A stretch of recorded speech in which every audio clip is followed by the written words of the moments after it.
Hello and welcome to the Relationship Breakthrough Show from Aligned with Love. I'm Matt. And I am Rebecca. This is the place for people to have a magical, loving, intimate relationship. Thanks for joining us. Now let's get started. We run regular sessions for our clients where they can ask questions and work through challenges that they're going through or things that are concerning them around the relationship. This week, we're going to hear from Chris and Amanda, who raised a question around a recent Valentine's meal that they'd had and some questions and challenges that had come from that. Let's hear from them right now. How are you doing, Amanda? Okay, I'm good, thank you. How are you? Really good. Yeah, Excellent. very great. Thank you. Mm-hmm. What's on your mind? The problem with us is Chris generally, well, actually, most of the time, in fact, all the time, he's laughing now, just does what Chris wants to do. And he doesn't really seem to want to kind of compromise at all. We really struggle with that because Chris says it's my way or the highway type thing. I see. So, having said that, on Valentine's Day he did go out for a meal, and that was it was painful because he didn't eat anything on the menu, but he did actually show up, which was quite good. Okay. So I don't know how to deal with that when Chris is Chris and very masculine and incredibly masculine energy. There's no feminine energy whatsoever. I can he's laughing now. And how does one deal with that? I'm curious, Amanda.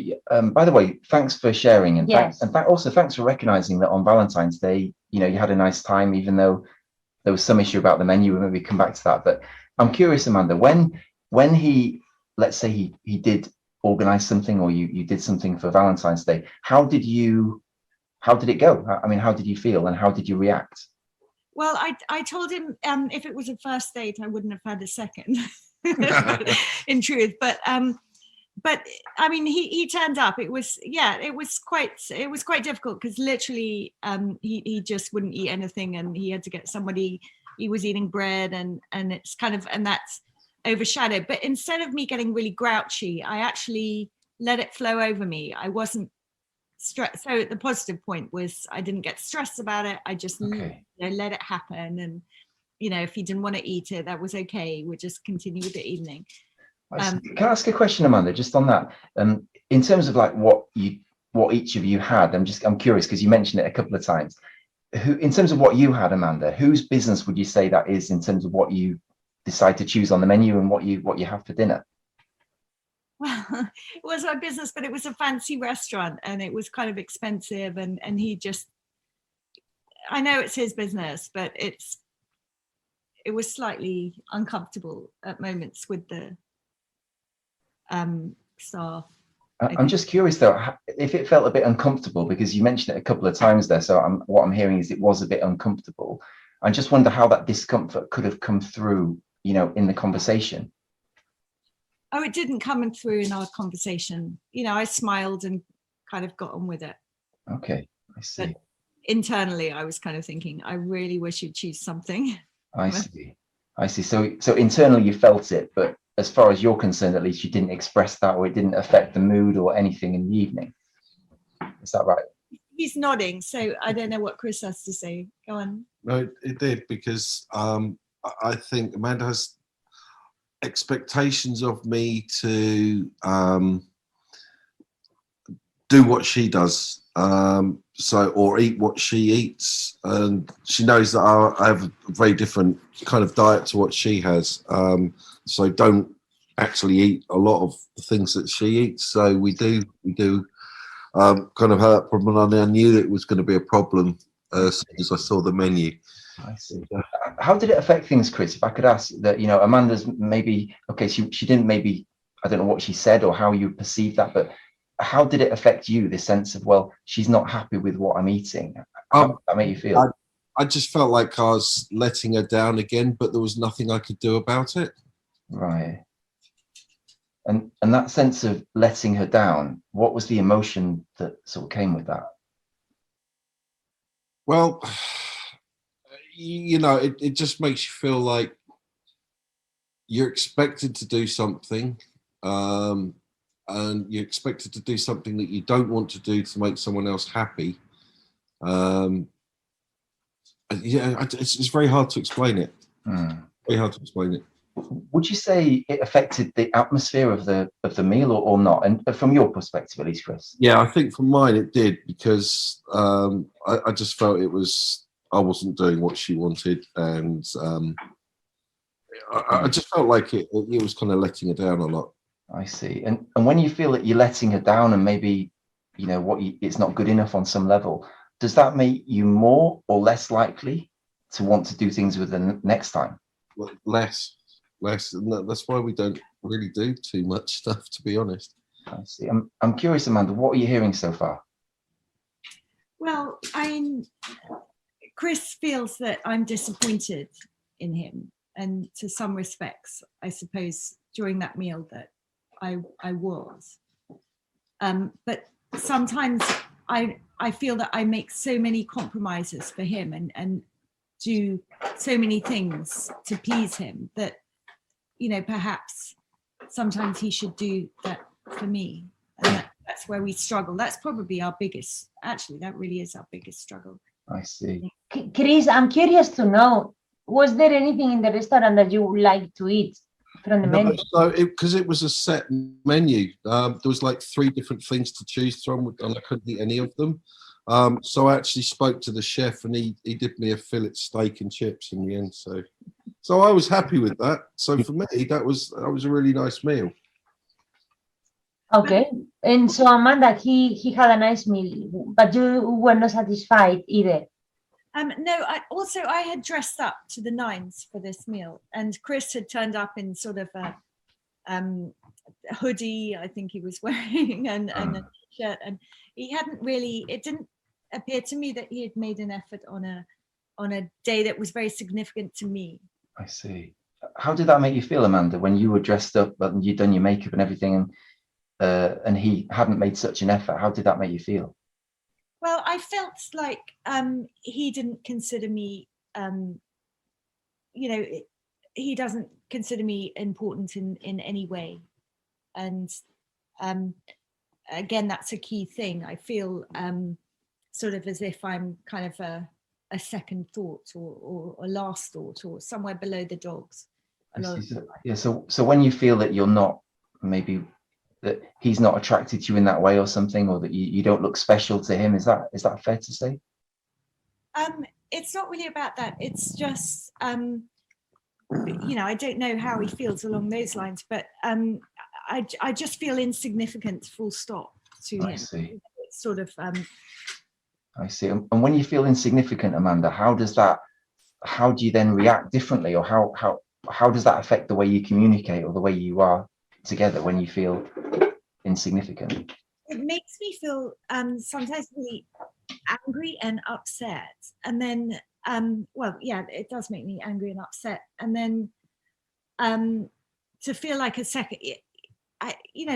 of low self-esteem. It kind of affects a lot of things, but what I'm trying to do, and what I have been doing, is let it ride off me. He's always going to turn up with the jeans and t-shirt. He's never going to dress up, and just kind of accept that about him. And I have been more accepting of the fact that Chris does what Chris does. I see. And I'm curious, Amanda, from being a bit more accepting and just saying, well, that's Chris, he's wearing his jeans, that's Chris. How does it feel different? I mean, how does it affect the relationship when you just accept, what he's wearing, what he has for dinner? How does it feel different? It's certainly a lot better, but it's me giving and sort of not really receiving. But having said that, he is making these little moves forward. I mean, he bought me this amazing bunch of flowers, which was the same flowers that I had in my wedding bouquet, and that was obviously a conscious effort. So he is making progress, but we still got a sort of a long haul, really, I think. That's great to hear, Amanda. I love to hear. I love your positivity, towards Chris, saying, he's making an effort, and also, that you recognizing that you yourself are trying to accept, what he does a bit better, and that's also working. Because remind us, Amanda, who is the only person that we can really work on here? Yeah, on myself, and certainly, sometimes probably I put the bar up too high. I do recognize that sometimes, and I have too high an expectation. I really expect him to perform in a certain way, and he's probably rebelling against that. I see. That sounds really positive, Amanda. I mean, well done for recognizing that. I appreciate it can be uncomfortable, particularly if we've had a habit for a while of, trying to control what the other person does. And, she really should have this for dinner. Why isn't she having something from the menu? Oh my God, she's talking to the waiter. Oh, this is so embarrassing, or whatever it is that we're thinking. It's like, it takes a while for us to catch ourselves, but then ultimately, as you say, you can't really base the progress on the other person having to do something that I want them to do, like order something normal from the bloody menu rather than having to call in advance and order whatever it was. So yeah, it's a great example. Thanks for sharing that, guys. I want to share something. Yeah. Amanda and Chris, I have my thoughts that I want to share with you. This is such a typical situation. I have a few points that I want to make here. Amanda, when you were in the restaurant and he didn't want to order anything at the beginning, as Matt said, that was his business, really. You cannot control that. What you can control is to feel happy and grateful and satisfied, that your partner is taking you out. And which woman doesn't like that, that our partners take us on a date. And as you said, Chris, you felt like you were letting her down. So this is a very common fear that men have, the fear of failure, the fear that I'm not being the man, I'm not seeing my beautiful wife smiling, she's feeling sad, grumpy, let down, whatever, and like Matt said, this is not enticing to, we're not feeling inspired to keep doing this, so we do it less. On the other hand, another thing that we tend to do, maybe not you, Amanda, but in general, women tend to do in this situation, maybe you did it, we tend to be responsible as well for other people's feelings. This is when the feminine energy pattern of being the caretaker gets overdone too much, So we take responsibility for, oh my God, he's going to disturb the waiters. Why is he making up, asking for something that is not offered in the menu? Well, this is again not a business. It's the waitress business or the restaurant owner's business. It's not a business. We cannot control it. And so what we can do is to be receptive, feminine, be happy. You said that you went with the flow. Well done, Amanda. Because if you go with the flow, if you show happiness, gratitude, Chris, would you feel inspired to do this more often or not?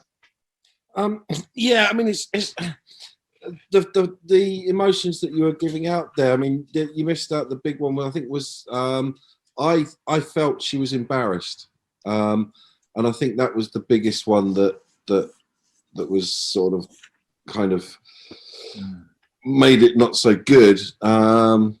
I think I embarrass her when we go out and do things like this. I mean, if I go to a restaurant, I'll always ask for the ketchup, and that embarrasses her. So it just seems to be she doesn't kind of.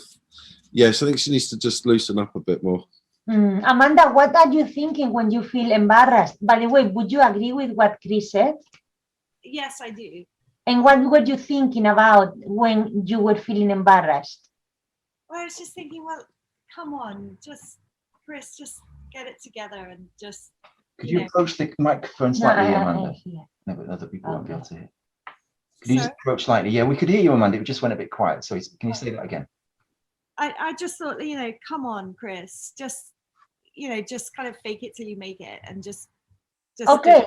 Me on one night in 3 years. I see. Amanda, is that what you normally do? You fake it till you make it. Do you fake your feelings and your needs? A lot with Chris, because I tend to sort of go by what he wants to do all the time. So a lot of the time I do, but I'm changing that quite a lot now. That's great, Amanda. Well done. How do you make yourself feel when you fake it till you make it? When you fake your feelings and your needs, and you put your needs down and you fake your feelings, you get on with it. Masculine energy, by the way. You're not in touch with your feelings, with your body, with your needs. How do you make yourself feel when you do that? Well, it's okay some of the time, and obviously we all have to do that at work and various things. But if I'm constantly doing that, it just makes me feel I want to tear my hair out, you know, because I'm not being genuine to me and how I am. Thank you for your honesty, Amanda. So what could you allow your partner to inspire you of? What could you learn from Chris? Well, I think, you know, a big one that Chris says is chill out a lot more. And I do need to, because, you know, I've lived my life a lot on image and what people think of me and doing the right thing. And perhaps sometimes I should just go with the flow and just sort of accept things the way they are. That's right, Amanda. Well done. Yeah. And when you chill out, do you feel more feminine or more masculine? Sorry, say that again. When you chill out, do you find yourself being more feminine, more relaxed, happy, smiley, or more masculine, tense, in control? I don't know. It's something I've actually got to work on quite a lot. So I'm still working on that aspect of my personality. I'm not really quite chilled yet. Okay. And Chris, when she chills out, do you find her more attractive or less attractive? I find it a lot quieter. No, it is more attractive when she's chilled out, because we get on a lot better then, because we can have a laugh, you know. And no, definitely when she's chilled out. Okay, that's good. Thank you. Say that the fake it till you make it comment that she made kind of shocked me a little bit, because I would hope that she would be herself and wouldn't have to fake anything. I'd rather she was probably more masculine in that sense and stand up for herself a little bit more.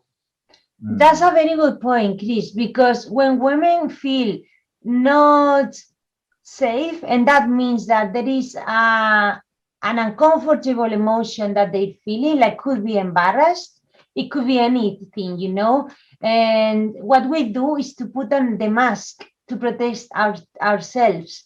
So the mask means that we switch our polarity. We move from feminine to masculine, and that causes the polarity to go by the window. We lose the polarity, we lose the attraction, because Amanda, if you put on your mask, fake it till you make it, swallow your feelings, get on with it, numb your feelings, then you are stepping up into your masculine energy, into the shoes of a man, and you're not at work. I agree with that. Sometimes at work, this is masculine energy, you know, you need to do what you need to do, or change your job. But with your relationship with your partner, you are choosing to be with that man. It's a choice. If you are choosing to be with that man, you are supposed to feel safe. You don't have to fake it till you make it. That's a pattern that you may have developed from the past, maybe from when you were with another partner to feel safe as a short-term strategy, maybe with your parents, if you felt unsafe, or maybe you learned from one of your parents, or I don't know, but it's a learned behavior, which in the long term doesn't take you anywhere happy. But in the short term, it may help you to survive, but not to thrive. So well done for your awareness. Well done, Chris, for inspiring Amanda and for taking her to that expensive restaurant and buying her flowers and all that. And now I want to talk to you, Chris. Oh, I just wanted to add one thing. Okay. Yeah, go. I just want to add something. In fact, I want to just engage other people in the chat as well, because I know we've been listening for a while. You know, we used the example earlier of the raft going down the river. I hope everyone got that earlier. And I just wanted people to picture Chris arriving in the restaurant, and he's sitting down to eat his dinner. And there's one thing on the menu that is downstream, and there's another thing that's upstream. which one is which? Yeah, so Amanda thinks what Chris should be having. And then there's what Chris actually wants. Which one, guys, in the chat, please, is downstream? What do you think, guys? One of those meals is downstream, the other one is upstream. Which one? Which one sounds more fun? Which one is easier? Which one is lighter? Which one goes with the flow, as we used in the previous example? What do you think, guys, in the chat?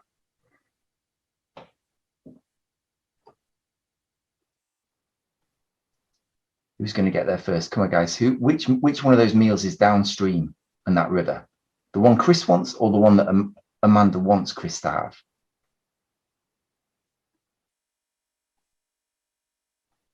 Thanks, Mike and Emma. Yeah. What do you think, Amanda? Do you get that analogy? Yeah, I definitely do, for sure. And yeah, I mean, Can you approach actually, Amanda, the microphone slightly?